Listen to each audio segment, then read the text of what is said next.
learned that the worst parts, the best parts, this is the best of the rest. Hello, and White Russian, no ice, hold the vodka, hold the Kahlua. This is Best of the Rest, the show where we take a second look at superhero movies that were poorly received upon release, but only talk about the things we like and what the movie does well. It's sometimes a challenge, but always a good time. And this week, we are talking Catwoman. My name is Chris Logan, and I am joined as always by the man that hails from a long lineage of comic book experts, Andrew Williams. Are you ready to jump into this one, Andrew? I am. You could say the entire show has been building to this moment, so it here has. we are. This is like the pinnacle of our premise. I mean, you look at poorly received comic book movies. If you look at lists of, they're usually not titled poorly received. It's usually like worst comic book adaptation of all time. Sometimes you'll see this movie on list of worst movie of all time, period. But Catwoman is, if not at the top, usually near it.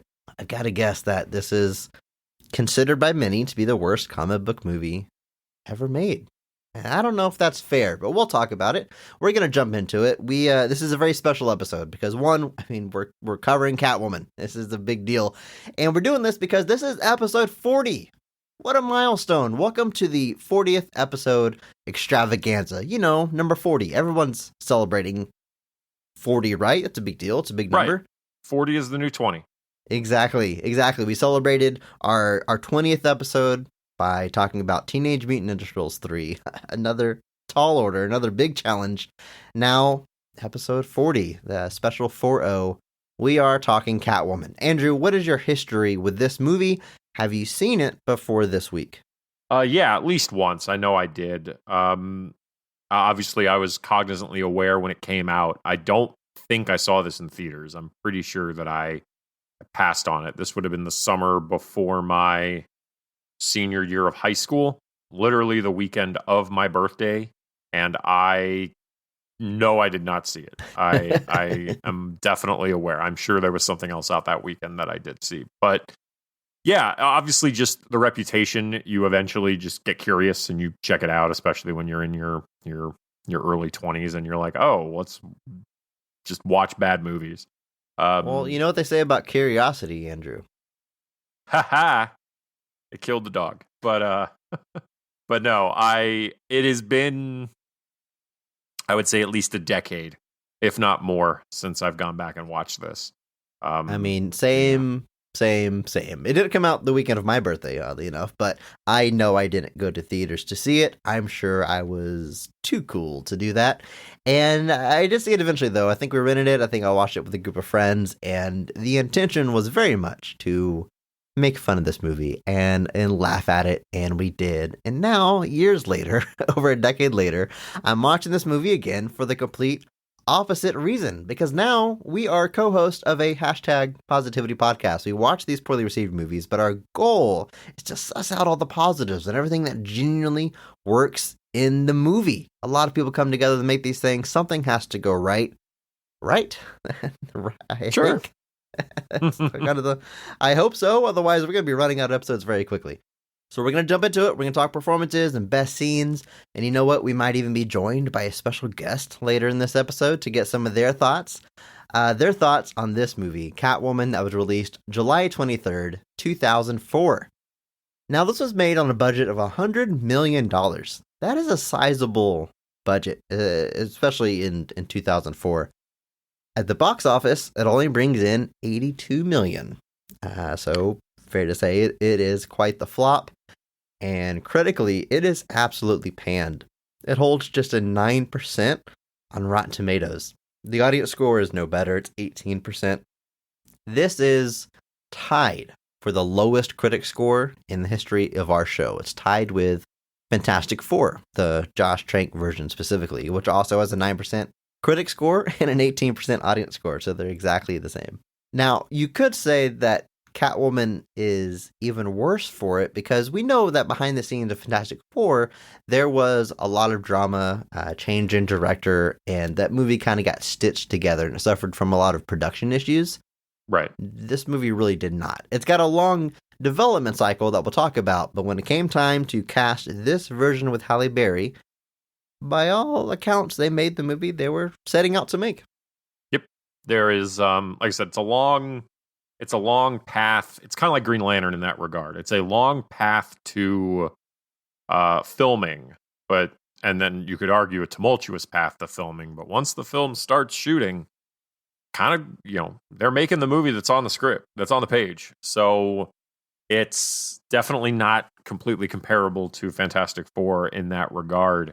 But the legacies, I would say, are not too far apart from a general audience perspective. Both are seen as low points, but that's not what we're here to talk about. It's not. Now, they wanted to make a Catwoman movie since Michelle Pfeiffer stepped into the role and absolutely killed it. The studio, rightfully so, was like, let's get this character a spinoff. It was possibly going to be directed by Tim Burton. There was a script that was written, and it just never came to fruition, mainly because of schedules not aligning, and that fell through and sort of sat on the shelf for years and years.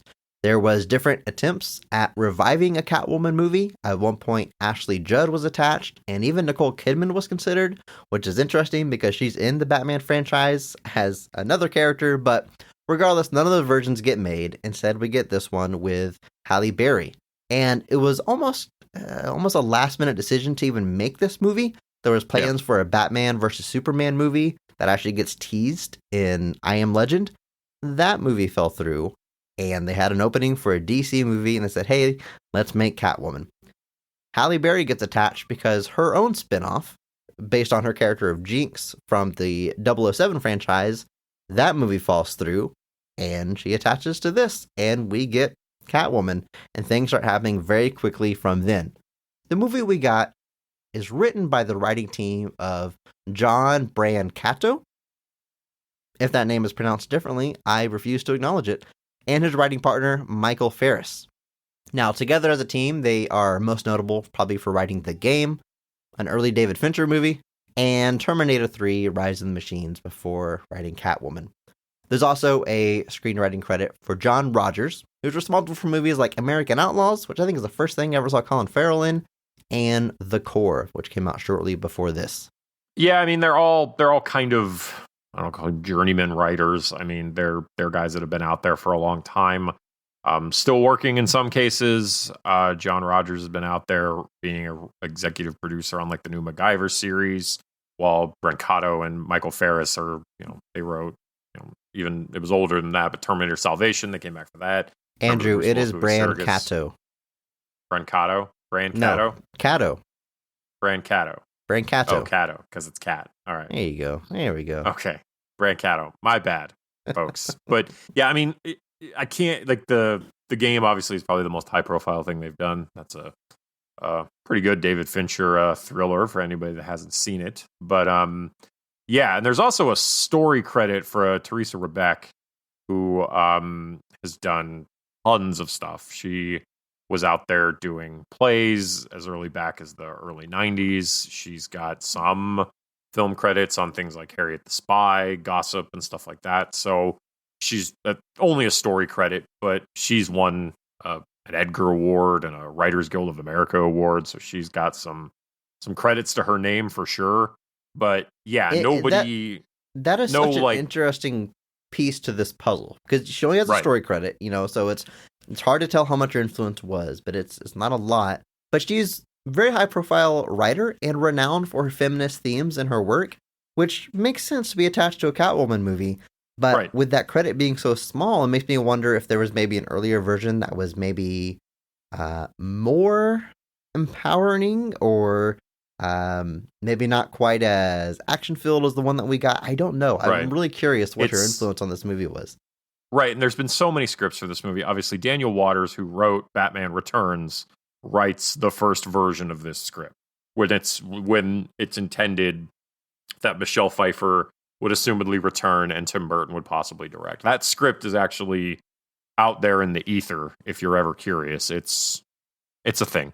And then over the years, there were so many different writers. I know at one point, Ed Solomon, who was one of the co-creators of Bill and Ted and wrote Men in Black, amongst other things. He was apparently attached and was going to rewrite a script or write a new script ground up, something like that. There's not a whole lot of his version out there that's available, but just so many different starts and stops that it just felt like this was a script that just kept changing.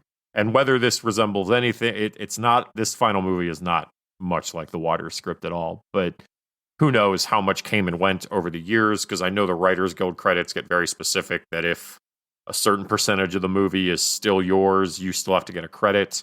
So if she came up with an original script that still got changed, but enough of the plot was still there, she would have had to get credit for it. So sussing out Writers Guild credits can sometimes be a mind-boggling exercise. But yeah. Now, the movie is directed by Pitoff, a one-name director, who is most known as a VFX supervisor and sometimes a second unit director, a lot of French films, but has some work in Hollywood. Very few credits as a main director, though. This was actually his first credit for an English language film as a director, and oddly hasn't had too many opportunities since then. Oh, yeah, it looks like we only got one TV movie that comes after this. We got a couple of producer credits. Arguably, strangely, the most high-profile thing he may have done was been the second unit director on Alien Resurrection. So, yeah, not a whole lot there, and not a whole lot since. Very well may have been a timing thing that he was available and was on board. Who knows? I don't want to speculate, but yeah, not a lot there. Well, I think we should talk about the work that he did on this movie. Let's jump into the movie, talk about the cast, talk about our favorite scenes. You ready, Andrew? Absolutely. Let's do it. Patience Phillips is a meek, quiet artist working in advertising for a major makeup and beauty company. When she accidentally overhears that the company's latest line is extremely toxic, the company's security team has her disposed of. But when a mystical cat named Midnight resurrects her lifeless body, she is reborn with heightened senses and physical abilities. After learning she is the latest in a long line of women throughout history to be given this gift, she adopts the persona of Catwoman and seeks revenge against those responsible for her death. Things get complicated when Catwoman is framed for several murders, and Patience is in a budding relationship with the detective responsible for her capture. A tale of intrigue, Andrew. Tale of intrigue. Nice. If you've never seen this movie before, you've probably heard me read that synopsis and thought, that doesn't sound too much like Catwoman that I know from the Batman movies. It does not. It is definitely not.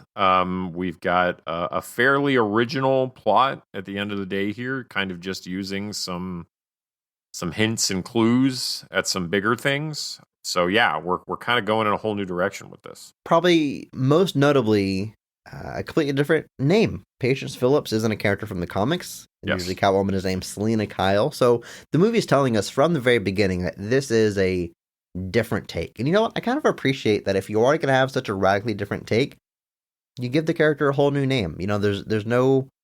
Yeah. You can't get too upset about it whenever they're acknowledging how different it is. Right. They're letting you know right out the gate that this is not Selena Kyle. And even more so, this is not Michelle Pfeiffer's. And this is this is a new, different version. Even though she does get a bit of a call out at one point in this movie. Yeah. We will talk about that. We will talk later about that. But and yes, the implications come along with that. But first, we're going to talk about the cast, as we always do. We're going to start at the high point, at the top, with the best casting and best performance in this movie. We like to acknowledge someone who goes so far above and beyond the Call of Duty that they raise the quality of the entire film. We acknowledge that person by giving them the Mark Strong Award.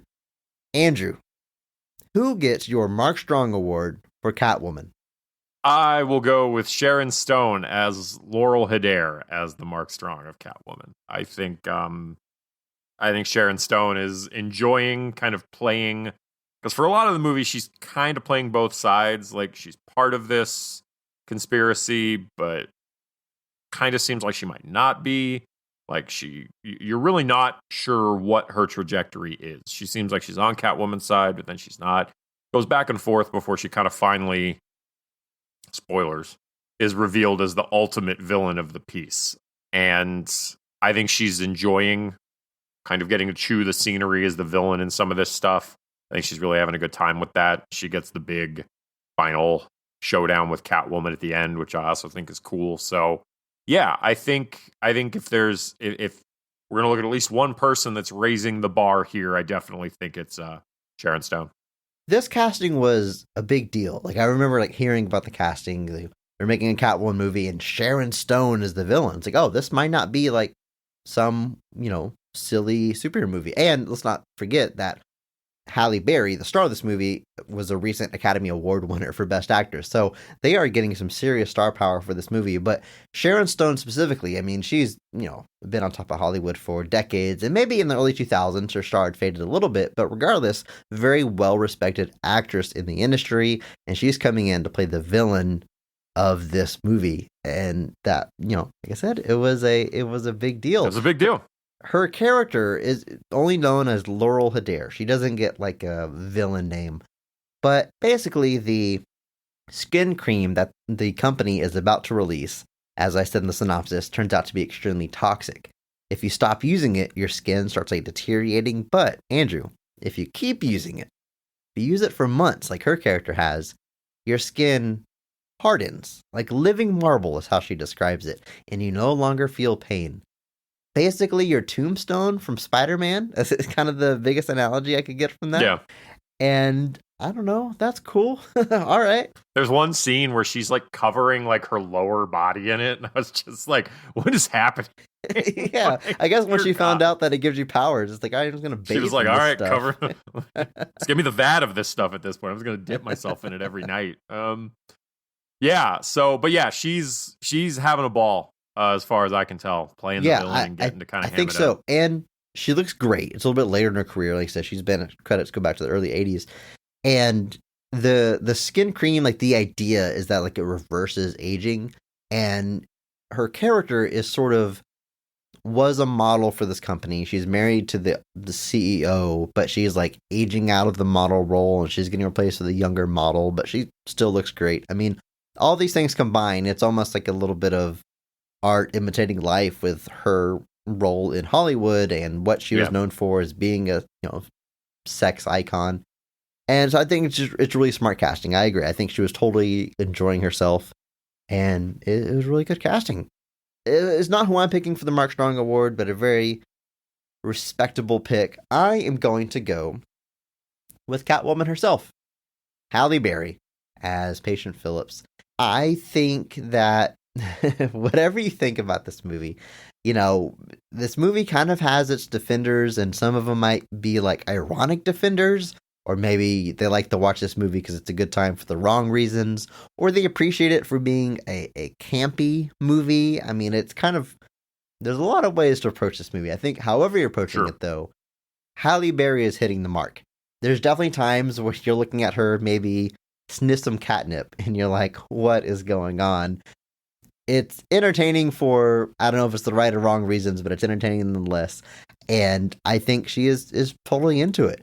And that catnip, it reminded me of Michelle Pfeiffer doing like the cat bath from Batman Returns, where she's licking her arm, rubbing on her face. Like she's going all in, right? Dedicated. She's not saying no to anything. Dedicated is a good way to look at it. She has all these like cat-like movements where she turns her head really fast when she hears a noise. I mean, she is dialed into what's going on here. And I think does it work? That is a complicated question that I don't know if I can answer. I don't know.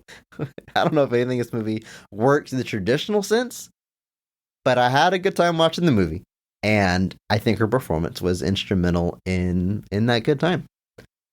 I think so. Obviously, she's somebody else that's having a good time with it. Like, just right after she gets brought back, she starts sleeping in like strange places where like a cat would sleep rather than her actual bed. Like she wakes up at one point and she's like on a rafter, and then at another point she's like curled up next to the bed on a pillow or something. So she's going hard. She's going into it. The water at that point, she runs away from water because she doesn't like water.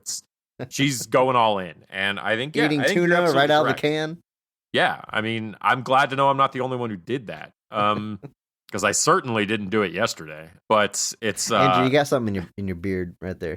I'm saving it for later. But yeah, she's having a good time with this, and so I think that definitely is part of the appeal of the movie for its defenders for whatever reason. Is you've obviously got Halle Berry in the lead with playing off of Sharon Stone. They don't have a whole lot of scenes together, but you've got two pretty strong actresses in the lead roles of this film, giving it their all. And so I think there's definitely something to be said for that. It comes at a very interesting time in Halle Berry's career. I mentioned she had just won the Oscar, and her star has kind of been rising ever since the early 90s. She has a background in beauty pageants and modeling, and then one of her first big breaks in movies comes in 1994, where she's cast in The Flintstones. Andrew, do you remember the character that she plays in The Flintstones? She plays Kyle MacLachlan's secretary. Who's named... I can't remember. Sharon Stone. Oh, man. How fun is that? That is pretty funny. A decade later, it all pays off. Time is a flat circle. That Flintstone movie is a lot of fun. It's very similar to the Brady Bunch movie. Yeah. Not self-aware. Yeah. I prefer the Brady Bunch movie, ultimately, to be clear. Oh, yeah. It's sort of having fun with old It knows television. what it is. It knows what it is. It's one of those movies that on paper you're kind of like, what are we doing? And then you watch it and you're like, all right, because that's another one where like you just got a great cast that are all just kind of giving it their all. And Kyle MacLachlan's always great as a scenery chewing villain in between his stints as Dale Cooper. So not to get off point, but yes, check it out, folks, if you haven't. Oh, I haven't seen any of the sequels. I just know that first one with John Goodman and Rick Moranis and all them. So yeah, you can stop there. Yeah. Her star power continues to rise throughout the 90s and early 2000s, starts to get some big breaks. She's in Bullworth, she's in the first X-Men movie, A Storm, and in 2001, she's in Monsters Ball and gives a tour de force performance. It's an absolutely fantastic performance in that movie, and it's a great movie. It's one that I recommend watching once in your life. Then you might wait 12 years and watch it again, maybe. It is a tough watch emotionally, but her performance not weekly viewing. No, not Saturday afternoon. What can we do to pass the time? Yeah, it's not that kind of movie. Not quite. But rightfully so, she gets a lot of critical recognition for her performance. She wins the Academy Award, and she is the first and still only African-American woman to win Best Actress. Isn't that absurd? Like, on one hand, it's like amazing, good for you, well deserved, but on the other hand, it's like infuriating that we've only been able to do that once. Yeah, that's the tactful way of putting it. Yes. Yeah, I'm #Positivity Podcast. Good for you, Halle Berry. Well deserved. She's in Die Another Day, the James Bond movie that we mentioned as Jinx, and was supposed to have a spinoff that falls through, and then she agrees to do Catwoman. She wins another award for this movie. This time, the Razzie Award for Worst Actress. Now, Andrew, I have, let's say, mixed feelings on the Razzies. I mean, let's face it, what they're doing over there is the complete opposite of what we are doing here, really. They are looking to, and be insulted a little bit strong, but highlight the negatives where we try to highlight the positives.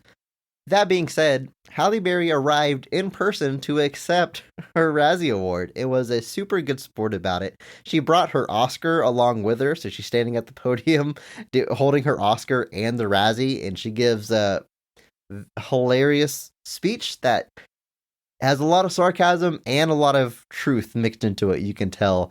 And, sarcastically thanks just about everybody involved with the movie, her manager, her agent. She brings Alex Borstein on stage. It's on YouTube. I highly recommend checking it out. It's a super fun watch. She, there's a line she says that's something like her mom said, if you can't be a good loser, then there's no way you can be a good winner. And that's just, maybe we all need to internalize that a little bit. Because when I was a kid, my mother told me that if you could not be a good loser, then there's no way you could be a good winner. If you weren't able to take criticism, then you were not worthy of getting praise. So yeah, she's my Mark Strong Award winner. But, Great ultimately, choice. Up and down this cast, we've said this before, casting isn't the problem with this movie. This movie has its faults. It's not because of this cast. We've got, two high-profile stars we've talked about already. We also have Benjamin Bratt in the romantic love interest role as Detective Tom Lone. And He's a good-looking dude.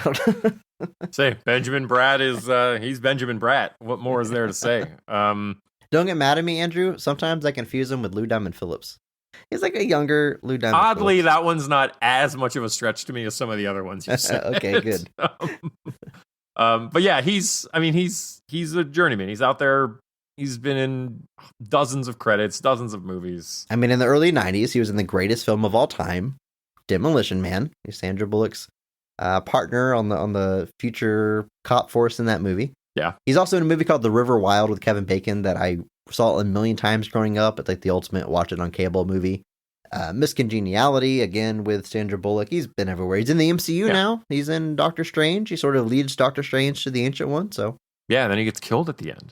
How dare you bring up such a traumatic thing? Sorry. Oh, no, but yeah, and then he was a voice in Coco. He's been on television a whole bunch. He was on Law and Order, Homicide Life on the Street. He was in that whole universe too, so good for you, Benjamin Bratt. Keep doing your thing. He's in the MCU. He's in the DC Catwoman universe, and he's in the Law and Order universe. His booth at Comic Cons has a line around the block. Hell, he was in an episode of Frasier, so he's in the Frasier Cheers Wings universe too. So I'm just saying. And look, in this movie, he's the romantic love interest, and he does a good job at that. What is there to say about it, right? Yeah, I mean, he's the detective who kind of, in his investigations of the mysterious things happening throughout this film, ends up getting crossed with Patience Phillips at a few points, and we get a very sensual basketball scene that we'll talk more about later, I'm sure. But yeah, he's here to kind of be kind of the straight man in the middle of all of it, and he, you're a straight man in your movie. Get Benjamin Bratt. Lambert Wilson is in this movie. He's the head of the evil makeup company, and as soon as are we sure this is not Lambert? Huh? Because he's French. Lambert Wilson. Because Christopher Lambert is definitely Lambert, but Lambert Wilson. I don't know. I'm honestly, I don't. You know what? It doesn't matter, because as soon as he was on my screen, I said that is the Frenchman. That is the Merovingian. Yep. One of the even people that don't love the Matrix sequels, which I do. I love every Matrix movie, but even the ones that don't, I think recognize his character as a standout. He is yes, man, chewing the scenery with a beautiful accent every chance that he gets, both in the Matrix movies and this movie here. Yeah, he's having a good time with it, and that's something he's really good at. So if you need a good guy to chew the scenery with a slightly sinister edge, he's your guy. Like I said, he does not ultimately end up being the villain here. It's definitely he's definitely a prick. Like, he's definitely not a good person. Like, he's almost assuredly cheating on his wife with the younger models. Like, he's like very clearly like something is, he's not a good person, but he is ultimately not seemingly aware of what it is that his new Buline products are doing. And ultimately, his wife ends up killing him and framing Catwoman for it. So, yeah, what a journey. Frances Conroy is in this movie. She plays the character that explains to patients what is happening to her with the lineage of the Catwoman and how she gets these powers. Mm-hmm. Andrew, the character's name is Ophelia Powers. Is that a pun? Because she's teaching patients to feel your powers. Feel your powers. I don't know. I can't say one way or another, but I'm annoyed that you've brought this to my attention. At the beginning of this movie, it says based on characters created by Bob Kane, which screw that, because he's barely a co-creator of Batman. Bill Finger deserves as much, if not more credit, and he didn't get it for a long time. But that's aside. The point is, it says characters created by Bob Kane. But Andrew, other than Catwoman, is there anything from DC Comics in this movie? Any other names? They never say Gotham. They never say Batman. They don't even say Selena Kyle. They just say Catwoman. I don't recognize any of the other characters in the comics. Is there anything else? I don't think so. Like, I don't really... Nothing is coming to mind. And that's odd. I think that's just... Who knows? Who knows? Who knows, man? I don't know. I do like... A lot of the online resources have been updated retroactively to give Bill Finger his credit in a lot of this stuff. But yeah, it always twinges me a little bit when you see just Bob Kane's name on the film, because the changes for that have only come more recently, and I know I'm going to enjoy at least one thing in the Batman where I'm watching it and it says created by Bob Kane and Bill Finger, and that'll make me feel a lot better. But yeah, it's I don't know. I mean, maybe your argument is that it's based on characters, which is just like it's based on other characters, and we're pulling those in here to kind of make something new. That's all I can really assume. But hey, Ophelia Powers, Frances Conroy. I like this performance. Her goal is to be like, no, she herself isn't mystical, but obviously the ideas that she's presenting and the story she's telling is certainly supernatural. And I think she kind of has that presence about her. And I think this is, again, good casting for this role. I think so. Frances Conroy obviously has been around forever. Also shown up in the other DC film, Joker. So she's 2 for 2 in villain spinoffs that have no relation to the characters they're spun off from. But also a huge mainstay of kind of Ryan Murphy stuff, American Horror Story, things like that. Been in most of the seasons of that show. But yeah, she's got the kind of mysterious mentor role here. A woman who seems to be aware of what the powers of that her cat Midnight is able to bestow among other people. And yeah, does a great job with it. Only has a couple of scenes, but they're all good. Now, one thing I did remember about this movie when I went back to watch it this week, that Alex Borstein is in it as the like comic relief best friend. And I was prepared sitting down to watch it again. I was like, all right, she can have like some horribly, painfully unfunny lines, but no, I think she does a solid job. Alex Borstein is credited as Sally. She doesn't get a last name, apparently. She's just Sally. But she, like I said, is Patience's best friend and coworker, and is genuinely like a good friend and encouraging and try to get her out there and looking out for what's best for her, and has some honestly funny moments. And I shouldn't have expected anything less from Alex Borstein. I love this woman. I grew up on Mad TV. Something the first thing I saw her in. Probably most known these days as the voice of Lois Griffin and other characters at Family Guy. But Alex Borstein, she's great. Yeah, she's great. I wouldn't be shocked at all if some of those lines she was just riffing and kind of improvising on the responses, because it definitely feels pretty natural. It flows with the dialogue with the character. She has a really good rapport with Halle Berry in this movie. It feels like they're friends. It doesn't feel like this is some hello, friend of many years type situation where you're like, oh, okay. How do you do, fellow best friend? Yeah. But yeah, so there's definitely a natural chemistry between them. She's obviously the one that's encouraging Patience to kind of... There's definitely a similar trajectory between Michelle Pfeiffer's Catwoman and Patience Phillips' Catwoman, where they're kind of this repressed character that is basically given this kind of awakening through dying, essentially. And so before this, Sally is that character that's kind of encouraging Patience to kind of break out of the bubble and encourages her after she does. But yeah, it's a really good performance. Like I said, Alex Borstein is great. She's fantastic. So and she even gets brings it here. She gets like an arc of her own, because she is using this cream that hasn't hit the market yet. That's toxic. Mm-hmm. She ends up fainting on the sidewalk, is in a hospital for a good portion of this movie, and is constantly flirting with her doctor. And then in like the closing montage of this movie, we have a quick shot of Alex Borstein, and the doctor is there feeding her a strawberry. So she got her man. That's exactly. Why not? That's her arc. All right. She was also a voice on Power Rangers Zeo, so everything's awesome. That is the last era of Power Rangers that I watched. I remember specifically when we got to Zeo, I was like that SpongeBob meme. Like, all right, I'm out. This is too much. These geometric shapes are too much for me. All right, Angie, let's jump into this movie. The best scenes of the movie, what we enjoyed the most, the positive, what works. Boy, oh boy, the next 4 hours, we're going to be breaking this down. No, I don't know how long it's going to take, but... The next 4 minutes now. No, there's some stuff to enjoy here. No, there is. But the first thing we're going to talk about is the best scene of the movie, or at least our favorite scene. So, Andrew, in your opinion, when is this movie firing on all cylinders? What is the best scene in Catwoman? given that I like the performances they're giving, I'm going to go with the final fight between Laurel Hidaire and Catwoman. It's kind of, at this point, the cards are all on the table. We know it was Laurel who's been killing all these people, including ordered patients to be killed earlier. She's the one that's been framing Catwoman for everything, and she's kind of been the master manipulator behind this whole thing.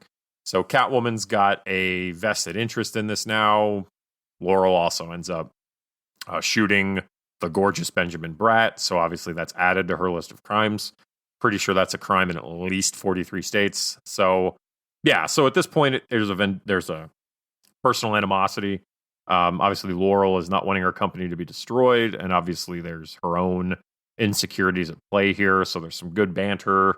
A lot of practical stunts here. Definitely does err on the CG side, but we do get a lot of just genuine physical fighting here, which I like, because there is some CG in this movie that you could say is a little shaky, but you could. If you were on a different podcast, you could. If you were, you could, but you could say that for most movies, believe it or not. But yeah, I like this fight. I like the rapport between the characters, and ultimately, I like the kind of, it's Laurel's own vanity that leads to her downfall, essentially, and that worked for me. So it's a fun fight where one person dies at the end. It is a good fight, and it's a good point. Like, this movie, it's 2004. This is like peak CG replacement era, right? Daredevil, Right. we've talked about. The Matrix sequels do it, and it's a little bit early for that technology. Anytime they replace somebody with a full CG body during this time, it's just painfully obvious. This movie does it a lot throughout its runtime, but really this final fight, for the most part, is grounded. There's a lot of stunt performers and real practical stuff. There's some really good stuff in this final fight. It's sort of like at the top of a high-rise building. Yeah. And there's a big action set piece around a window. It's really like a glass floor. It's a podcast. It's hard to describe. But at any point, first Halle Berry is getting thrown through this window, and she's holding on to the frame, barely holding on. And there's some dialogue here. Before I say what it is, let's go back to that talk about camp. And watching this movie as a campy superhero movie is certainly a valid way to do it. And I know a lot of people, if they're defending this movie, they go the camp route. And I don't know if to be campy, if you necessarily should, or it's a requirement to set out with a purpose of being campy. That is certainly a way to do it. The movie Grindhouse comes to mind as far as filmmakers going out to make an intentionally campy movie, or something like Shoot 'Em Up. But there's a lot of movies that we call campy that maybe didn't have campy intentions. Like the very first Evil Dead certainly wanted to be more horror than it ended up being viewed by an audience these days. Or a lot of the actual Grindhouse movies that the movie Grindhouse was based on were more genuine attempts that get appreciated for, I don't say the wrong reasons, but maybe different than the intentions. Right. So I don't know. I mean, Pitoff has never given an interview where he said, "Oh yeah, this was supposed to be a campy romp." I mean, he hasn't really talked too much about the movie in public since then. So intentions, I can't say. But if you were to tell me that this movie is a good time, a good campy fun time, I can't fault you for that, because some of this dialogue I certainly appreciated in that vein. So Catwoman is hanging on to the frame of the window, about to fall to her death. And our villain, Sharon Stone's character, says, "Game over." And Catwoman says, "Guess what? It's overtime." And she jumps back into the fight away from the frame. And that is, in some movies, I would say that is some really bad dialogue. But in this movie, I'm like, that's awesome. It works. It is surprisingly consistent with its tone. It's kind of always in that a little bit silly tone. And the reason it has a 9% on Rotten Tomatoes is because that tone didn't work for people. But the tone is consistent, which I think is not an easy thing to do. And the movie should be commended for that. Whether or not you end up enjoying the final product, it delivers on what it set out to deliver. And if you're in that frame of mind, there's some good dialogue like that, some good action set pieces. At the end of this fight, it is, of course, Sharon Stone who falls to her death, and she's hanging on to the frame. By this point, she's been clawed in the face quite a bit. And her face now, instead of looking beautiful and flawless like it has the whole movie, is showing all of the scars and deformation from the cream that she's been using. And there's a moment where she's hanging on and she sees her reflection like in the glass. And they don't linger on it too much, but you could kind of draw a line and think that, oh, she sees herself as the monster she really is, and that is right before she falls to her death. And that's a nice visual storytelling, and dare I say, subtle storytelling. That was nice. But Andrew, this fall to her death, the very first shot it shows of it, it's like she's in this white jumpsuit, and she is flipping end over end at a Flopping comically all around. fast pace. Apparently that's Zoe Bell, star of, going back to Grindhouse, star of Death Proof, and accomplished stunt woman in her own right. I saw her name in the credits, and a friend of the show, my and wife, had looked through, I think, the IMDb trivia that said that was her contribution to the movie. She's Sharon Stone's fall to her death, and man, that is a memorable performance because it is very... I definitely, because normally it's just like a fall, and they just like a trust fall. like Alan almost. Rickman in Die Hard. They just go down, but she's like, doing the old 630 Phoenix splash there. That last fight, I can't deny it. It's a lot of fun. It's not what I highlighted as my favorite scene, but similarly, I'm going to go with a different action scene. I'm going to go with Catwoman's first big action scene, actually. She goes to steal some jewelry. She is going to accessorize, as she puts it. She saw this necklace previously in the film, and she goes back to this jewelry store at night with the intention of stealing the necklace. But when she goes there, the store is already being robbed. So instead, she stops a robbery.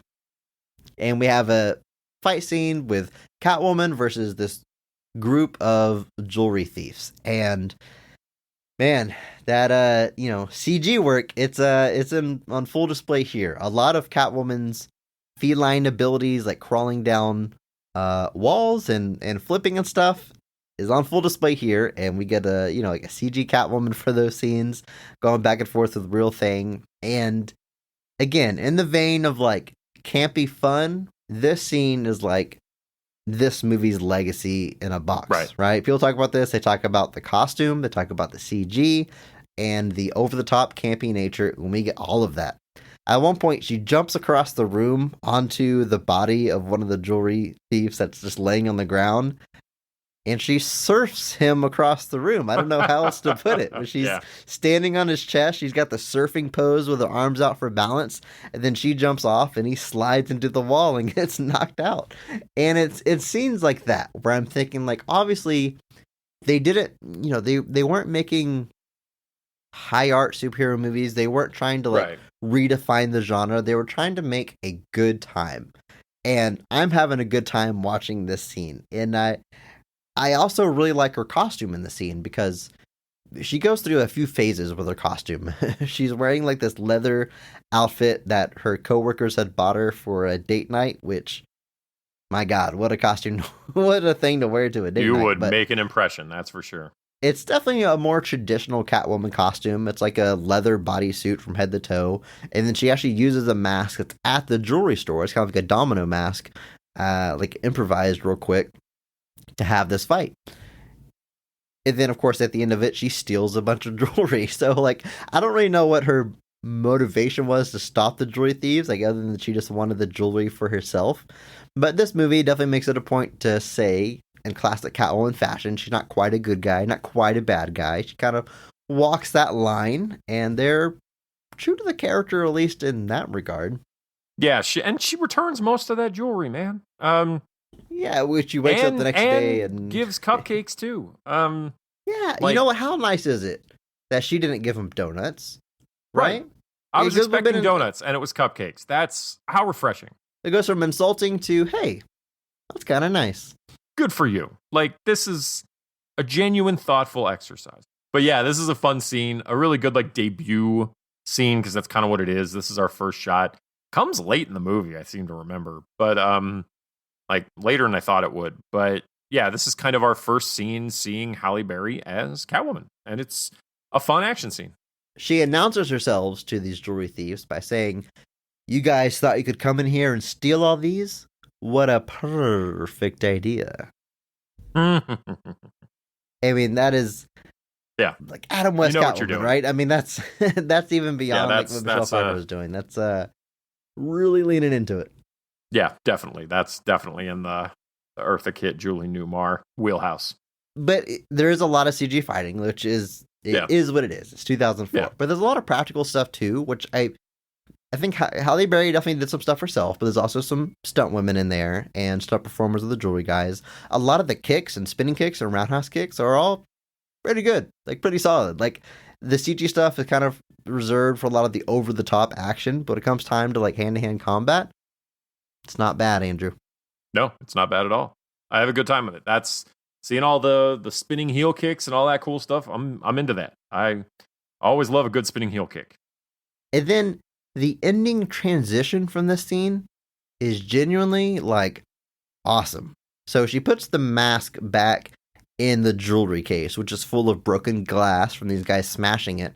And the camera zooms into this broken glass, and the glass transforms into the jewelry that she stole, spread out on her bed the next morning. Like, the lines of the glass match up with the lines of the jewelry. Again, audio podcast, it's hard to really get this point across, but the transition was genuinely like I said out loud, like, whoa, that was pretty cool. It's not something you expect in the middle of a movie like this, but you can tell. But cool. That's what happens when you get a visual effects director to be your main director in a movie. You get cool stuff like that. I agree. It's a very I was genuinely like, they zoom in on the glass, and I even like watching it, I was kind of like, all right, where are we going with this? And then it like transitions, and I was like, all right, that's pretty cool. Like you can't deny that. That's a very cool shot. I noticed that in a lot. Like I'll be watching even like television shows, and like they'll do some kind of tracking shot or something, and it always catches me. I'm like, oh, you went a little harder on that than I would have expected you to. A little flair, yeah. Now, Andrew, I watched this show, as I do many of the superhero movies that we watch, with my daughter. She's 11 years old, and she's really the perfect age for a lot of these movies that we watch, and the perfect demographic. I don't necessarily think they made Catwoman for 30-year-old something dudes like we are, but maybe an 11-year-old girl might be a little bit more into what they're doing here. So for that reason, I sat down with Lily for a few minutes, and I wanted to capture some of her thoughts about this movie. Let's take a listen to what she had to say.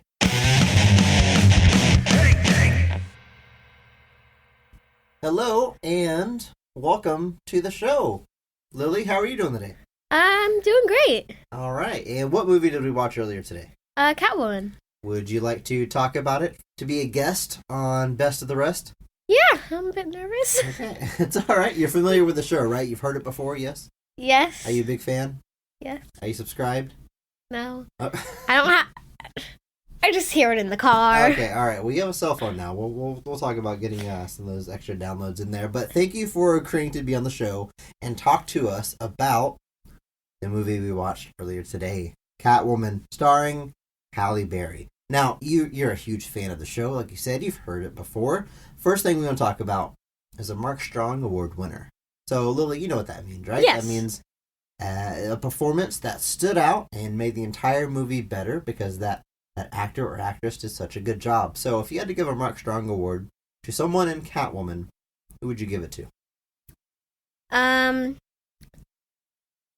think Halle Berry. Halle Berry? Okay, so she plays our titular character, Catwoman, right? She's the main actress in the movie. Why do you think she deserves a Mark Strong Award? I think she stretched those outfits perfectly. Okay. So she looks good in the suit? Mm-hmm. Okay.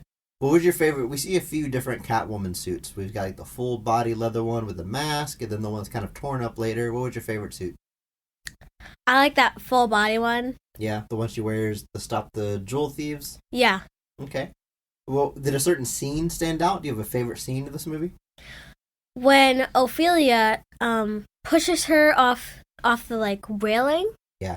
And like she lands on the floor, and then she throws a bunch of pictures of different Catwomans to show her that she's not the first one.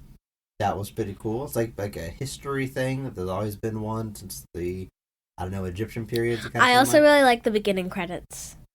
Okay, with the like hieroglyphics. That Yeah. part? Those pictures. So you kind of like the history of this thing, right? Yeah. Okay, pretty cool. And she like lands on all fours when she pushes off the rails, kind of like a Cat. Like a cat, yeah. Because Catwoman. What do you think about her cat powers? Are they cool? Yeah. So, what super abilities do you think that she got? Heightened senses. How did they show us that? She like putting us in like her perspective of things. Yeah, like when she saw like a bug crawling around, you saw like a zoom in on the bug and stuff. And like when she was like trying to save that kid. Oh yeah, on the Ferris wheel. Yeah. Yeah, you're right. Any other scenes that stood out to you that you liked? Can't really remember much. Okay. So if you had to like rate this movie like out of 5 stars or compare it to other movies, is it ranking very high or what'd you think about it overall? There were some cringy scenes. Some cringy scenes. What was the... of course, this is a hashtag positivity podcast. We like to focus on the positives, but just for the sake of conversation here, what would you say is the cringiest scene in this movie? For me personally, that basketball scene, I was just like had my mouth covered with my hands and like some of my eyes because like So you had like secondhand cringe from just watching it, huh? Yes. Okay. So you didn't think that she looked cool playing basketball? Was it just silly? It was odd. Odd. That's a good way. It's a good way to put it. Do you like Catwoman? Yeah. I mean, you like cats, right? Yeah. You are literally wearing a hoodie right now that has cats all over it. Unironically. Yeah, you didn't plan it to talk about it on this episode here. Is a cat your favorite animal? Yes. Do you think Catwoman does cats justice? Yes. Is Catwoman your favorite superhero, or maybe one of them? Yeah. Yeah, somewhat. Yeah. You ever seen? On the 1 to 5 scale, I'm like a 5, like the best 5 for me. Okay. So who's your favorite superhero? Right now, it's like Spider-Man. Yeah. You've actually, we've watched a lot of superhero movies together. As I'm watching movies for this podcast, you're usually my partner in crime to watch the movie and gather some thoughts. You've seen Halle Berry before in other superhero movies. Did you know that? No. She is Storm in the X-Men movies. Oh. Did you know it's the same person? No. Pretty cool, right? Yeah. 2 different superheroes. One in DC, one in Marvel. Yeah. So they didn't make a sequel to Catwoman. People didn't like this movie. It didn't make a lot of money. Do you agree with that? Do you think maybe it should have got better reviews, or would you like to have seen more Catwoman movies? I would have liked to see more Catwoman movies. Yeah. I think over the ages, the movies could have gotten better. Sure. And we could have done her more justice. Okay.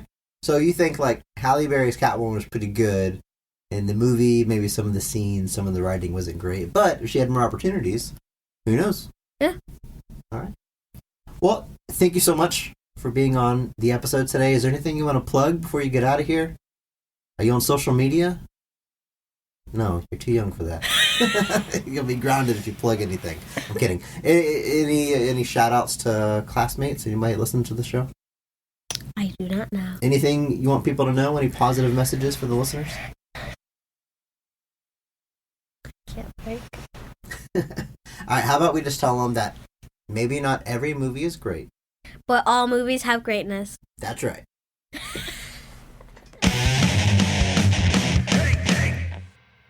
Well, that was pretty great, Chris. Make sure to thank Lily on behalf of myself and our listeners for contributing to the show. Yeah. After hearing about her for many, many weeks now. Friend of the show. Official friend of the show. Official friend of the show. My daughter, Lily. So thank you so much, Lily. Yes, thank you. We've got to get her subscribed to this podcast. Yeah, she's got a phone now. So, but no, a genuinely interesting perspective to hear it from not us, that this is something that, generally speaking, was pretty enjoyable. Yeah, the what's the opposite of cynicism? Optimism. Is okay. Is it? No, Yeah. It's pessimism and optimism. I mean, what is cynicism to you, Chris? Cynicism is expecting. Okay, that's pessimism. Cynicism and pessimism are synonyms. Is that what you're telling me? Generally, yeah. Okay. I mean, if you're cynical and you're pessimistic, I'm going to have a miserable experience no matter which one you describe yourself as. So the point is, it seems by and large, the older to get, the more cynical we tend to get, and we have to kind of fight against that. I mean, that's kind of the purpose of our show, a personal challenge to be more positive and fight some of that cynicism that tends to creep in as we get older. So the innocence, if you will, of a child to look at this movie, and a kid isn't going to go into a movie expecting to have a bad time or make fun of it. They are always wanting to enjoy themselves and take it at face value, and you can certainly do that with this movie, as evidenced by our little interview there. So thanks again. I mean, even I was going to say, even as a kid, having seen Batman and Robin and Batman Forever in theaters, like, I didn't come out of the theaters watching those like, wow, what a miserable experience. Like, that was never how it happened. Like, you're right. Like, as a kid, just going to the movies is part of the experience, and that adds to it in a way that, like, I wish it still did now, honestly. Like, it's like it didn't matter what you were watching. You were at the movies, and that was cool enough on its own. And yeah, it's definitely something that I think as we get older and perhaps a bit more jaded, things can be a little, we may not see the forest for the trees at that point. Is jaded another synonym for cynical? Pessimistic? Yeah. Why do you have so many words for this? Because people think a lot about being negative, Chris. Think about how many synonyms for optimism there are. That's what I thought. That's deep, Andrew. It's a real deep thought there. I want to go back to something that Lily actually brought up, those opening credits. Because the movie starts and we get like this montage of Egyptian hieroglyphics and eventually articles about classical, I mean, we learn, Catwoman through the years, and I'm watching this and I'm like, this is not how I expected this movie to begin with, ancient Egypt and lore and a cat god and everything, and immediately we're I mean, this movie has a lore, like, far more than something like Batman Returns does. Yeah. I mean, this movie has, like, and it gets expanded upon through the scenes with Ophelia Powers, where she kind of explains what this lineage is. But yeah, this movie opens and kind of just shows us some of these Catwomen throughout history, essentially, implying maybe that even some characters throughout history, like Cleopatra or something, may have been Catwoman. And that's potentially part of why they became so prominent, is they were given this power. One of the names was the Flying Panther, which I thought was fun. It's cool that it wasn't always Catwoman throughout the years, but these powers have taken on different monikers. Now, in one of those exposition scenes with the Philly Powers, she throws all these historical documents down at patients. It's the scene that Lily mentioned where she throws her off the banister, and then she throws all these documents down. And one of those pictures is straight up Michelle Pfeiffer's Catwoman from Batman Returns. Yep. So I guess canonically, this is in that universe. This is maybe X amount of years in the future. I don't know if Michelle Pfeiffer's Catwoman has died, and that's why we have a new Catwoman. That's all a little bit unclear, but it would seem that we are in the 90s Batman franchise. That's which makes the potential of casting Nicole Kidman even, like, funnier, because like you and obviously I know this is just like a throwaway Easter egg. That's all it was really designed for. But the lore that this movie establishes certainly opens up for that, because even Michelle Pfeiffer's Catwoman, with her origins and how that works, that's going off page, and that was building a new kind of idea for the character to give her something beyond just being like a jewel thief. And this movie is kind of playing it very.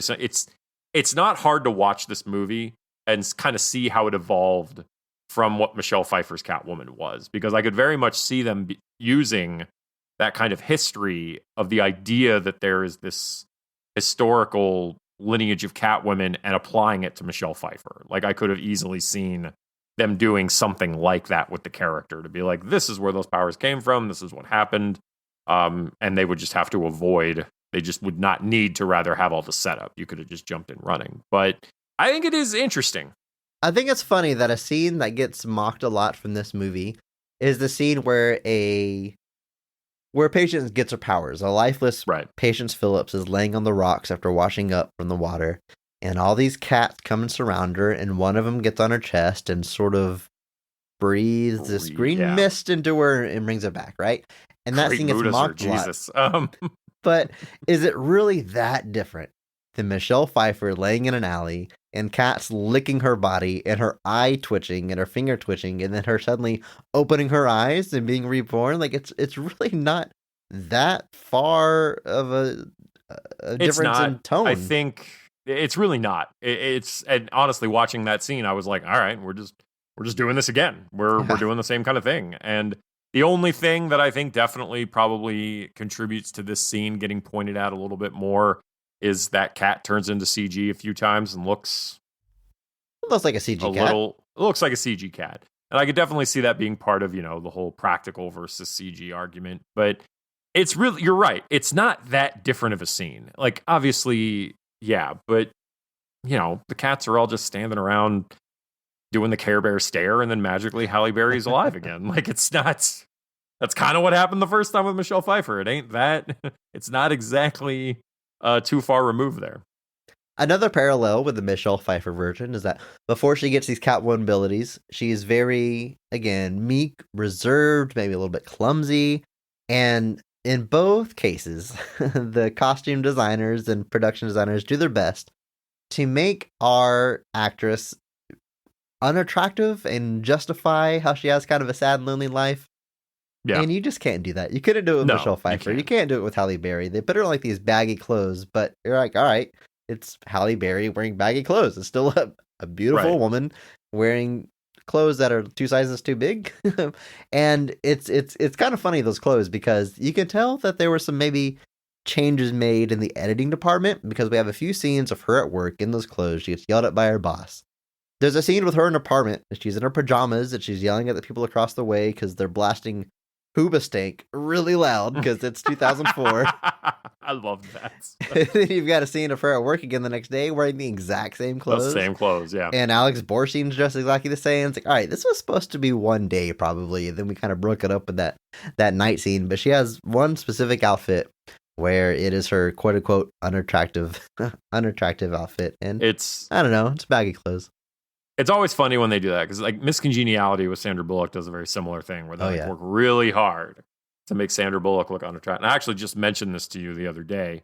That they tried really hard in Miss Congeniality to make Sandra Bullock look unattractive? Yeah, just a minute ago. I brought it up. Just wanted to remind you. But I just mentioned to you Copland the other day, where they do it's a reverse, but they do the same kind of thing to Sylvester Stallone, where they make him look like the most pathetic man in the world. and they do everything possible to make it look like he couldn't just rip every single one of these bad cops in half with his bare hands. And it's always funny because I love that. It doesn't usually take anything away from the movie for me, but you never buy it. Like you're not making these people look different than they actually are. Like that's still Halle Berry. She's still a insanely attractive woman, and this isn't hiding that fact.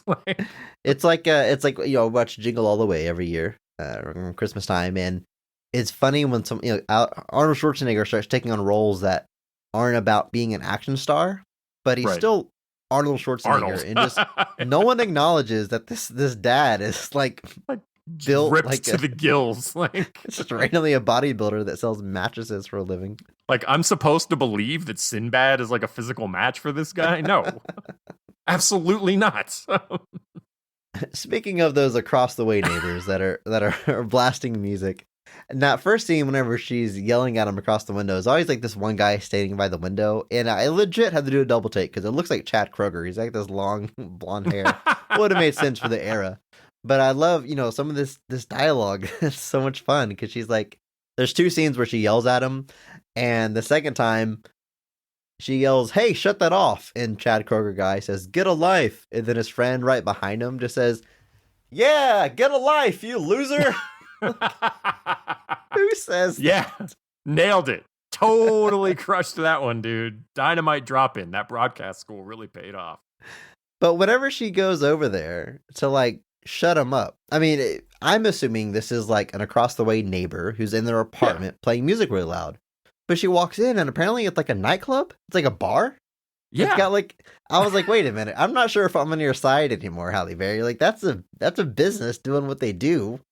You moved in next to them. Do you really have any right to walk in there and Or destroy their did equipment? the nightclub move in on her? Don't Yeah, assume, Chris. That's true. Are Or there is it permits an in order? illegal nightclub? Maybe. I say, Maybe are there it is someone's permits in apartment. order? Is there noise ordinances that they're not following? I need more information to know how to feel.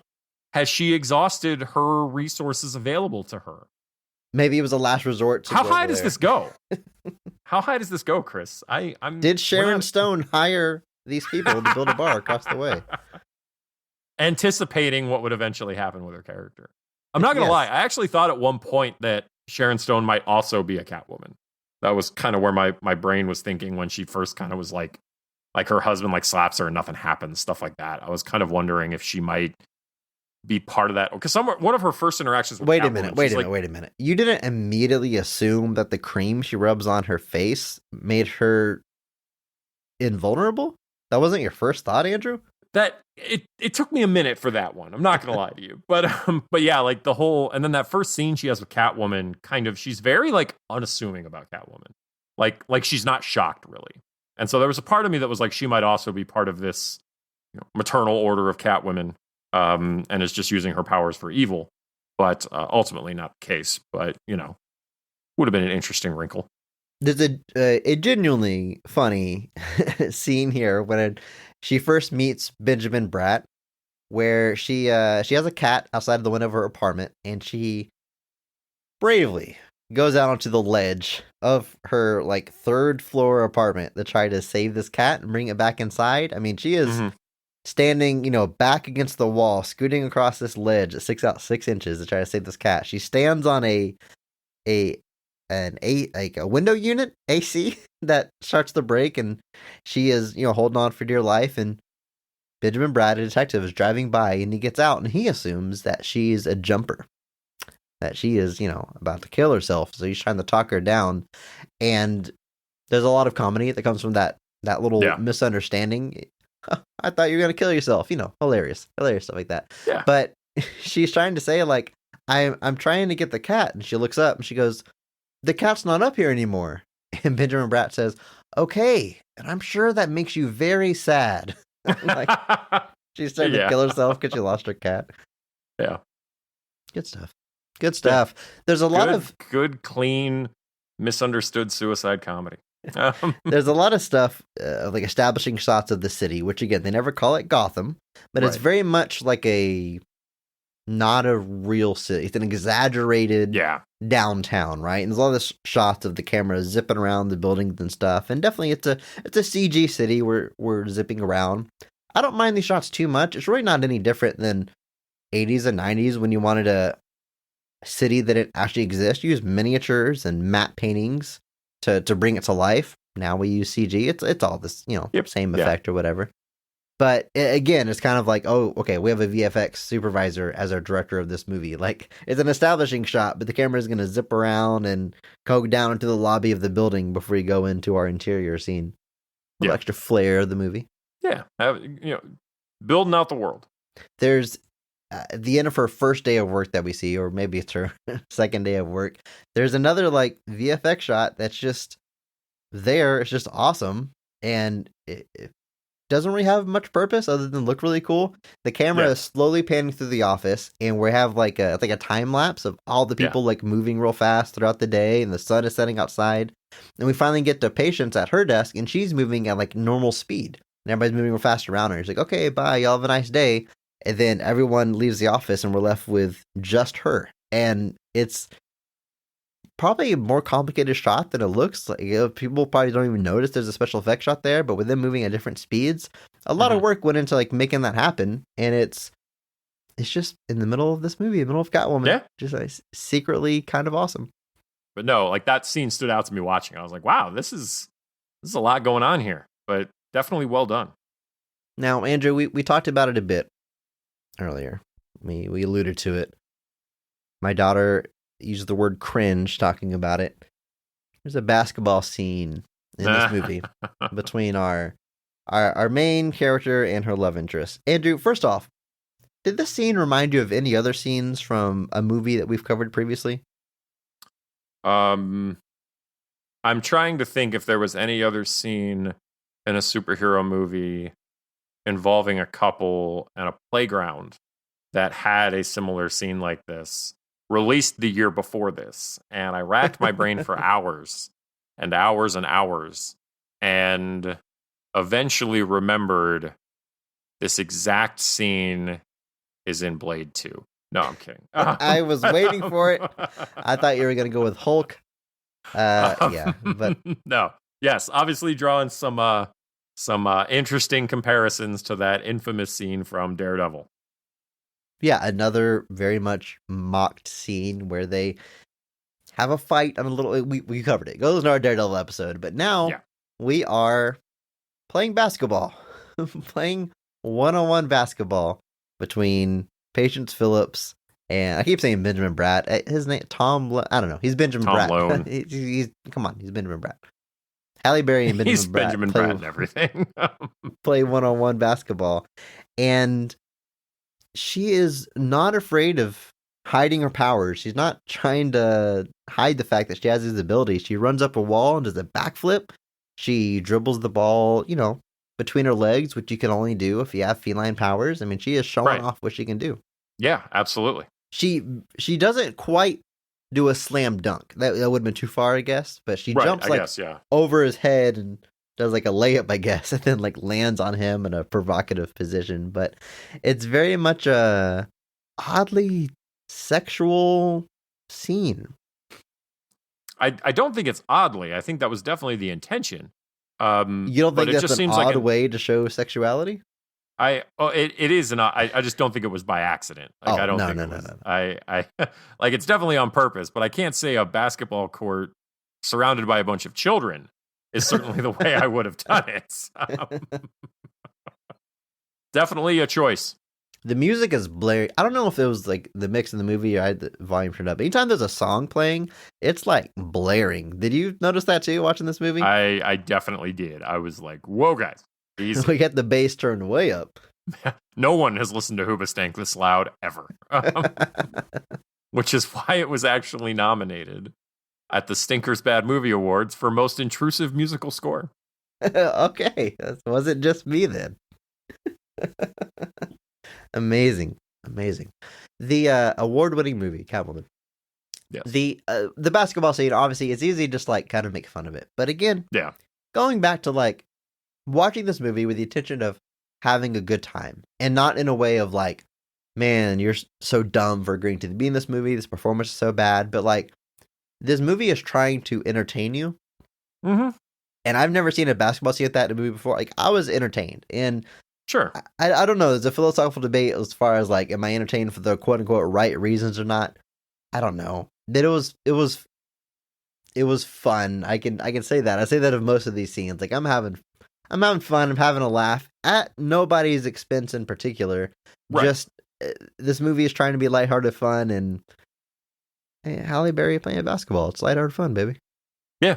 Well, can't go wrong. Just go with it, brother.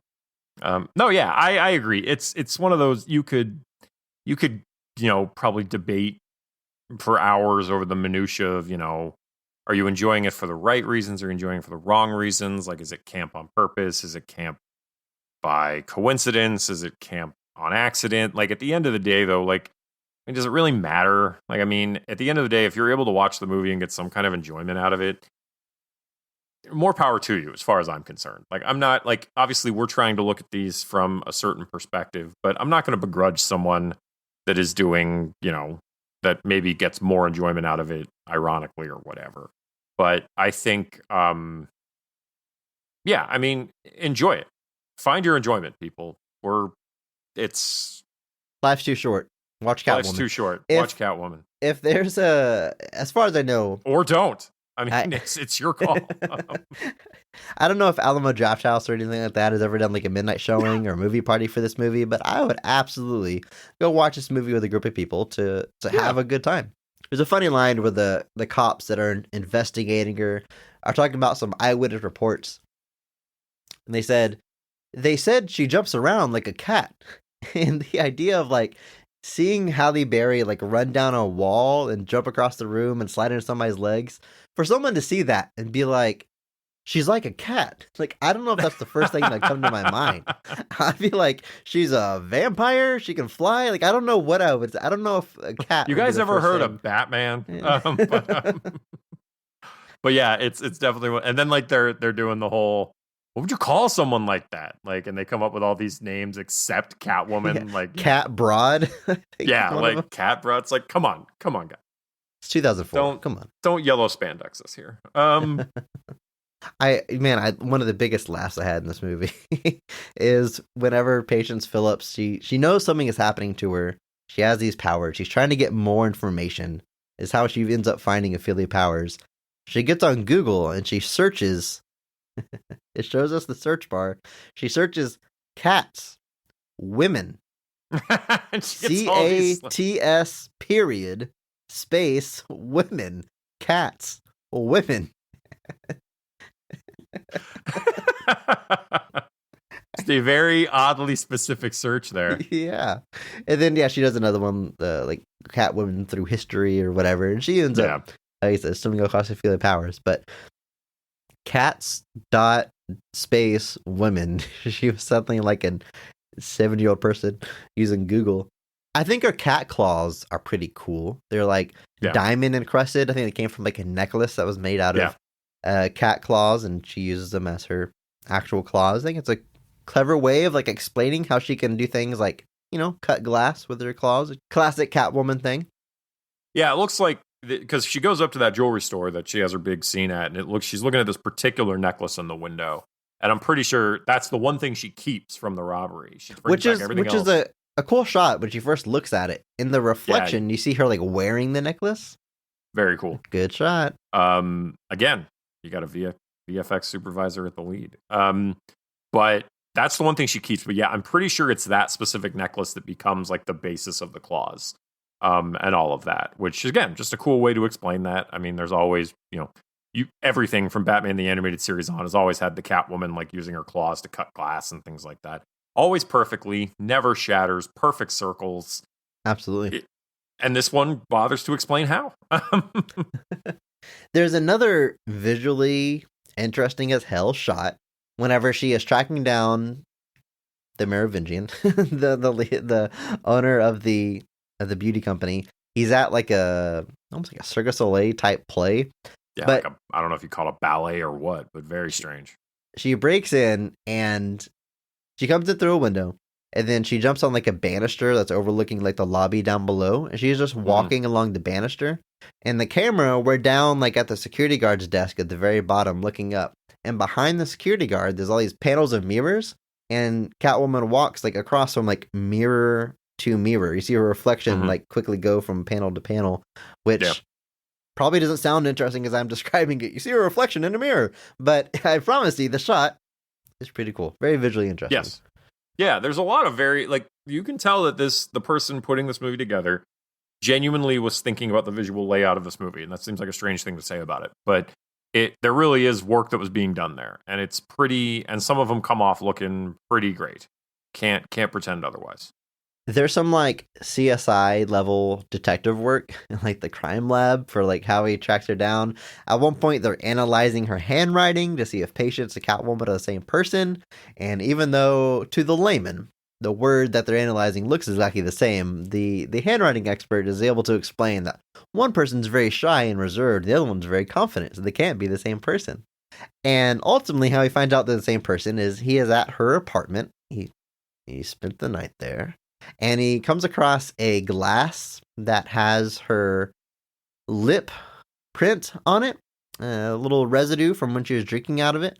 And he takes it to the crime lab, and I'm like, oh, he's going to like get DNA from that and compare it to Catwoman's DNA from the scene. No, what he compares it to is Catwoman kissed him at one point, and they took pictures of the lipstick on his cheek, and they compare the lip print on his cheek to the lip print on the glass as if they were fingerprints, and they were a match. And that's how we ultimately find out the same person. That is fun stuff. Yeah, that's not quite reflection in the puddle reflected in the mirror level, but it's pretty close. That's definitely Well, and like I get the whole handwriting thing was so weird because like if you look at them, it's like it's the same handwriting. Like there's no doubt there, but like they're really trying to emphasize that before and after she's a different person. Like that's the point they're trying to drive home. But I feel there may have been a different way you could have gotten that across a little bit better. But it's definitely some CSI level stuff, and that was pretty hip at the time though, so I'm not too shocked. Yeah. You know what the real joy of being a screenwriter is? Do whatever Make you up want. whatever you want. Exactly. It's your world, man. Go to town. Now, There's Andrew, no rules. It's Catwoman. Andrew, I almost hesitate to ask this question, but we ask this every episode. You're a comic book expert. You're familiar with a lot of these characters and the source material. And Catwoman, I mean, it's a major character. I know a lot about Catwoman, but I'm going to ask you, how does this movie function as an adaptation of the character Catwoman? Wait. Let me, before you even answer, I'm going to cut you off. Hashtag Positivity Podcast. What does this movie get right about the characterization of Catwoman? I think at the end of the day, you have to accept that this movie is not going to be a Selena Kyle movie. That out the gate, you're already off page at that point. There have been some other Catwomen throughout history, but obviously we are playing in a different sandbox here. In that, this is a Catwoman movie without Batman. So we are clearly playing by different rules. And as we talked about earlier, the movie establishes very early on, this is not a Selena Kyle movie. This is a different character. This is a different, well, maybe not a different world, as we established a little bit earlier. But clearly this is a different thing. So if you're looking for a classic cat burglar, Selena Kyle type scenario, you know, Ed Brubaker, Darwin Cook, Catwoman, When in Rome type stuff, you're not getting that here. That's not this movie. It's not going to be that. But the director kind of had a statement where they were like asking him about that. And he kind of approached it from the sense of like, I'm not trying to be the book. I'm trying to make this as a movie first and foremost. And that's a statement that I'm sure will be controversial to some. There are a lot of people who get very, not necessarily unjustified, but they get upset when the directors and the creative types kind of sideline the source for the sake of film or whatever. And I don't view his statements really as him saying this is, you know, better. This is, you know, but this is just the path they took. Obviously, as the director, he signed on with the script that they had. You know, and I don't certainly think he was the kind of director that was in a place to be like, no, go write me a Selena Kyle script. And with them having Batman plans at the time, because this comes out just a year before Batman Begins, I could see them also being like, hey, let's keep Selena Kyle for Batman just in case. But I think there is a lot of DNA here. Obviously, they do give us a scene where she's going to try to do some cat burglar stuff. They do give us that kind of shaded morality a little bit where she's not bad, but she's not really good either. She has a line at the end of the movie after Sharon Stone's character has died, and then Benjamin Bratt's character is talking to her after the fight that I think really encapsulates, you know, trying to be like classic Catwoman. She says, I may not be a hero, but I'm certainly not a killer. Because she had been framed for these murders throughout the movie, and now Benjamin Bratt knows that she is not responsible for it. And yeah, I mean, that's Catwoman, right? She may not be a hero, but she's not a psychopath. She's not truly a villain. She's not killing people. She rides that line. No, she rides that line, so you get that. So they're definitely going for something different. So if, like I said, as an adaptation, I almost don't even think it qualifies to really speak to that, because that's not what this is trying to be. And that may feel like a cop-out. I'm not trying to, like, skirt around it here, but, like, it's obviously not that. And I feel wrong comparing it to that, because that was never the intention. So I think you've got some DNA here, and that's kind of what the director also talked about. He's like, this is not Michelle Pfeiffer's Catwoman, but this is a Catwoman. And he was very much trying to make it in that vein. And you mentioned there's certain lines that are definitely throwbacks to the Lee Merriweather, Eartha Kitt, Julie Newmar type Catwoman. There's obviously, we've got some DNA here with the Michelle Pfeiffer Catwoman story. So I think it's definitely a situation where we're pulling from a few different places, bringing in a little bit of the comics, bringing in some of Michelle Pfeiffer, bringing in some of the Adam West stuff, and kind of coming up with what is supposed to be this standalone take on Catwoman for the most part. And obviously, like I said, I'm not going to fault anyone for being like, Catwoman without Batman doesn't make a whole lot of sense to me. It's a perfectly valid take. For people that are huge fans of the character, I can absolutely see them saying, this isn't what I want from Catwoman. And that's completely valid, because it is not that.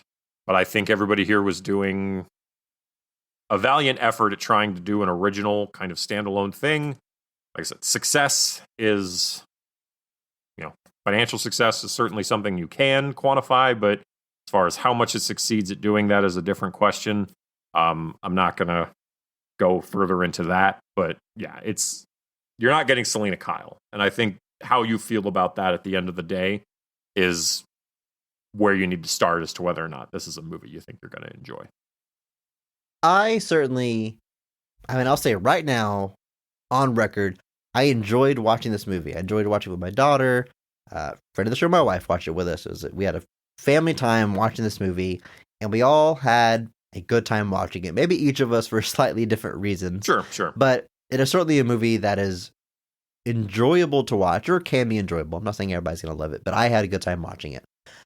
And there's nothing wrong with it, whether or not you want to say you watch it ironically or not ironically or campy or whatever it is, as long as there's no ill will or finger pointing to like the creative people behind it, or certainly the actors giving the performances, doing their job. I mean, even if you think this movie is horrible and it, deserves to be listed as the worst movie, to say anything negative about the people that made it, I mean, there was a high-profile reviewer that said Halle Berry should give her Academy Award back after making this movie, which is like not cool. Like that's not that's a horrible thing to say. And I know like reviewers kind of write lines like that, try to get some headlines, get some attention, and do a good zinger, but that's a little bit too far in my opinion. And I think Halle Berry has had such a really great and healthy mindset about this movie. She's got, if you listen to that award, the Razzie acceptance speech, she has no qualms about the quality of this movie and even her performance in it. But I think the sort of almost sense of humor that she has, rolling with the punches after the movie came out and reflecting on this movie, I think she has a healthy attitude towards it. There was an article I read in IndieWire where she had said, it was one of the biggest paydays of my whole life, which there's nothing wrong with that. I don't want to feel like, I can only do award-worthy stuff, because what is an award-worthy performance? Like, how do you even quantify that? How would you think of herself like that? She very much acknowledges that, like, she's an actor. This is her job. This is how she pays her bills, takes care of her kids, and she was doing a job.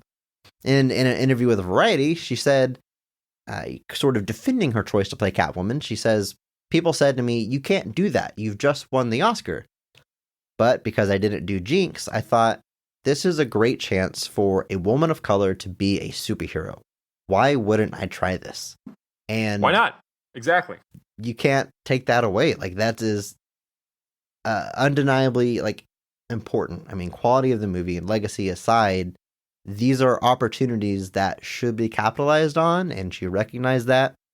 And legacy of the movie is what it is. Enjoyment is what it is. But like, no one, in my opinion, should be criticizing Halle Berry for her performance, maybe, but the decision to take the role, absolutely not. Absolutely not. I agree. I think, like you said, I think there is a healthy mindset that she has about this movie in retrospect. There was a recent article where there was some like defenders of the film coming out, like on Twitter, and she was kind of like, where were you guys 17 years ago? But like, I respect that mindset she had, where she won the Oscar and then showed up to the Razzies.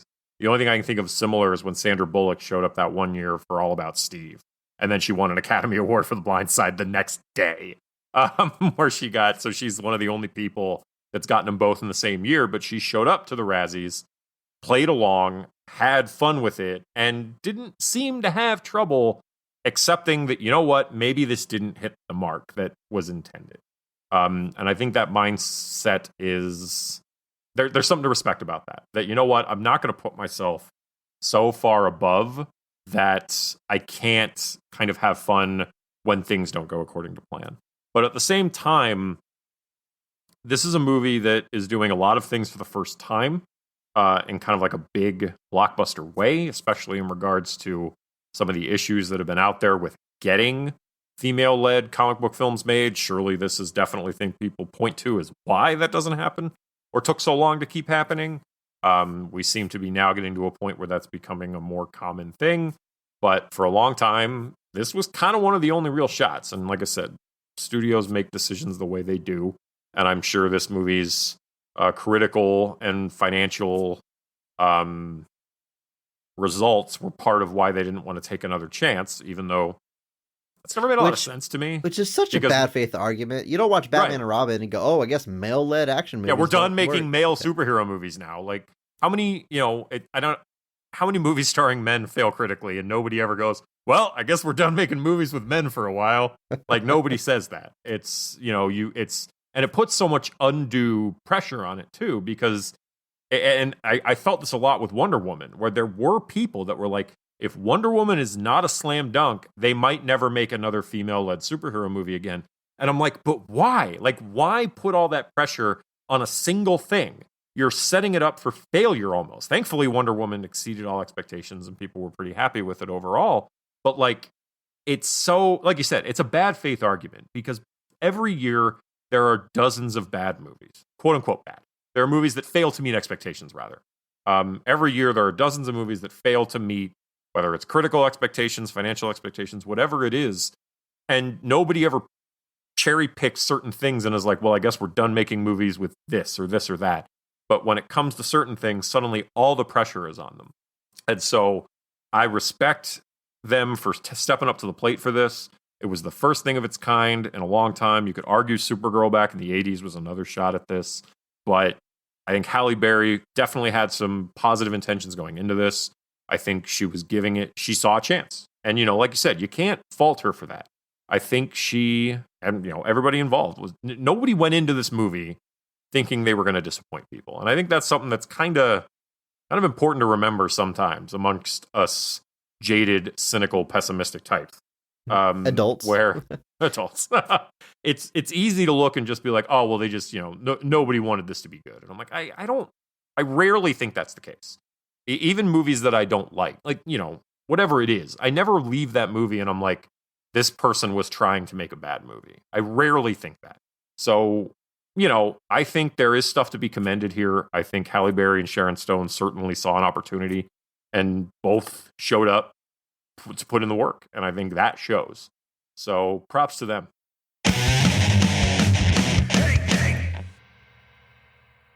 Andrew, 40 episodes of Best of the Rest. 40 weeks in a row we have done this.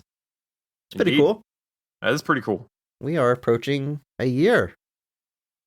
12 more weeks. The math checks out. Yeah, I have certainly enjoyed making the show. I'm glad we finally got to do Catwoman. This is one that's been on our list since day one. And it might have even been like the first movie written down. I feel like it's probably like it's when you talk about movies, like you said, we talked about this earlier, that missed the mark. Like Catwoman is like number one with a bullet most of the time. It's something that probably early on I was honestly maybe a little bit scared to watch and kind of test our premise. And if we tried to do this for like our 5th episode, maybe we would have stumbled. But you know what? We're pros at this now. We got it, right? This is nothing. This is nothing.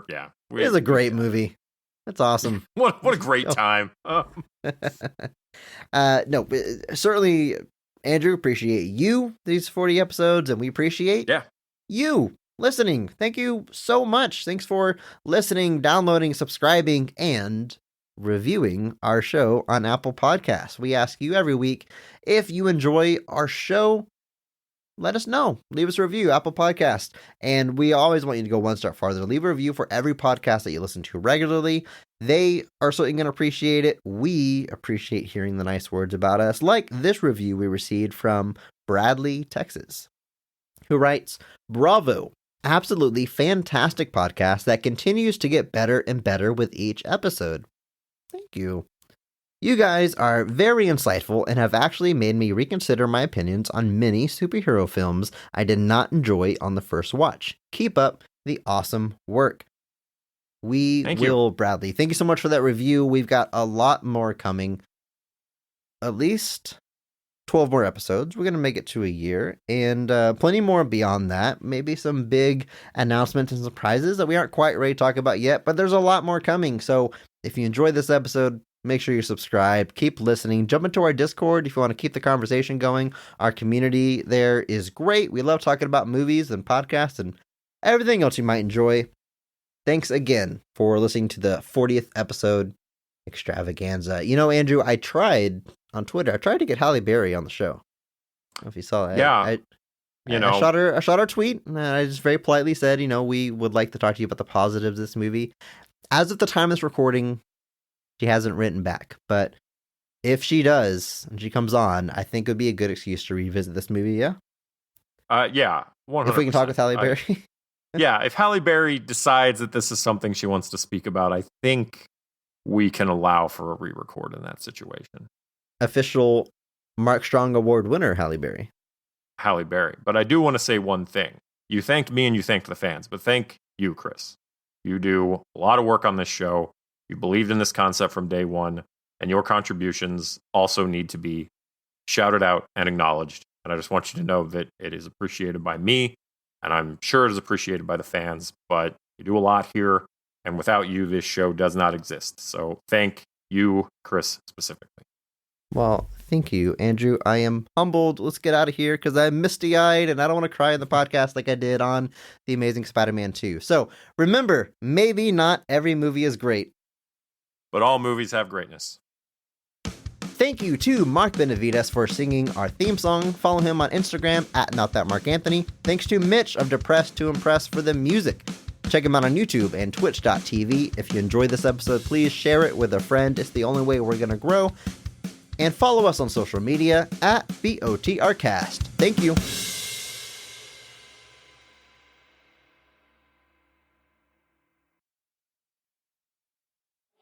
And I also want to thank my acting coach, Ivana Chubik. She just wrote a book called The Power of the Actor. You all should rush out and get it. Could change your life, too.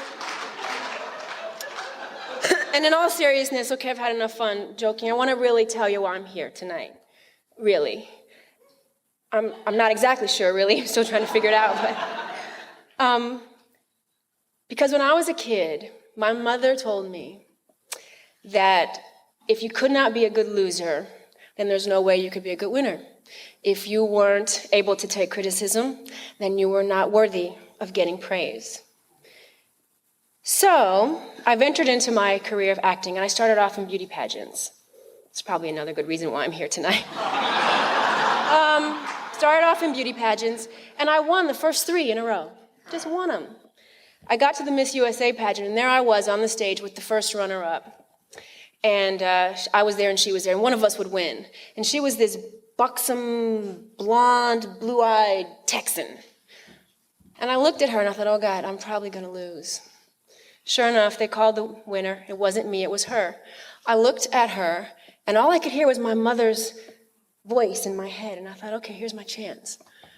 But all I wanted to do was fucking slap the shit out of her. So, as you can imagine, I want to fucking slap the shit out of these Razzie people that brought me here tonight. But I won't do that. I'll do what my mother taught me, and I'll stand here graciously. I'll take the criticism, take it as a lesson learned, and I hope to God I never see these people ever again.